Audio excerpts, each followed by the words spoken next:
네, 이번에는 2026년 올해 세계 정세를 전망해 보겠습니다. 가장 눈여겨볼 건 역시 두 강대국, 미국과 중국의 움직임인데요. 워싱턴과 베이징 연결해 자세히 짚어보겠습니다. 먼저 워싱턴 김지숙 특파원, 트럼프 대통령은 취임 첫 해 미국 우선주의를 노골적으로 추진했죠. 올해도 그 기조가 이어지겠죠.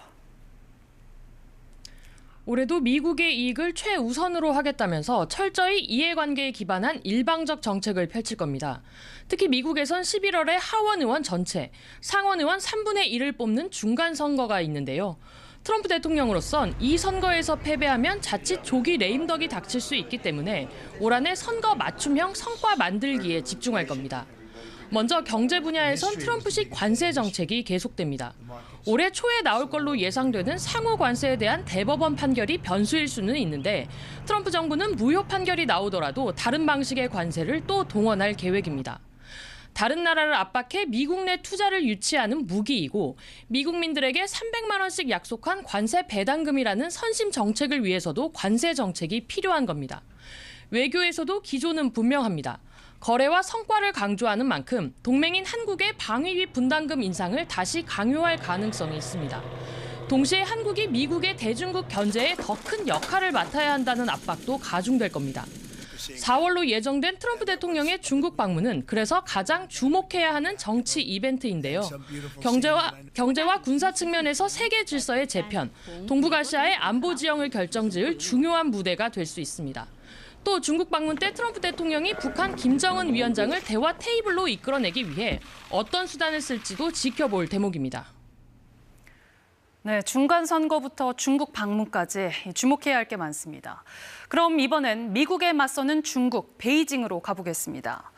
자, 김효신 특파원, 중국도 올해 4월 미중 회담을 해보면 새로운 국면이 전개될 걸로 보고 있겠죠. 어떤 분위기입니까?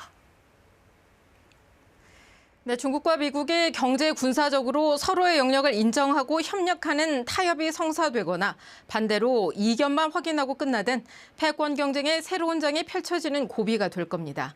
중국 내부적으로는 이제 미국에 맞서 싸울 맷집을 충분히 길렀다고 스스로를 보는 분위기입니다.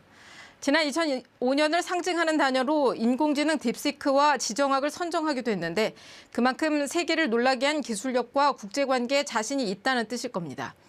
시진핑 주석은 올해 신년사에서 경제력과 과학기술력, 국방력 등 종합적인 국력이 새로운 단계에 올라섰다고 자평하기도 했습니다. 중국에선 올해부터 새로운 경제발전 5개년 계획이 시작됩니다. 시 주석이 내세운 고품질 발전을 목표로 첨단 제조업 육성 등에 집중할 걸로 보입니다. 미중 양국 관계는 4월 정상회담을 앞두고 조심스런 숨고르게 들어가겠지만 타이완은 돌발 변수가 될 수 있습니다. 지난해 중일 관계를 최악으로 이끈 것도 연말에 있었던 타이완 포위 훈련도 타이완 자체보다는 타이완과 다른 나라와의 관계에 중국이 예민하게 대응한 결과였습니다. 이재명 대통령의 방중에 앞서 왕이 중국 외교부장은 조현 외교부 장관과의 통화에서 한국이 올바른 태도를 취해야 한다며 하나의 중국을 지지해 줄 것을 요청하기도 했습니다. 네, 여기까지 듣겠습니다. 김지숙, 김효신 특파원 잘 들었습니다.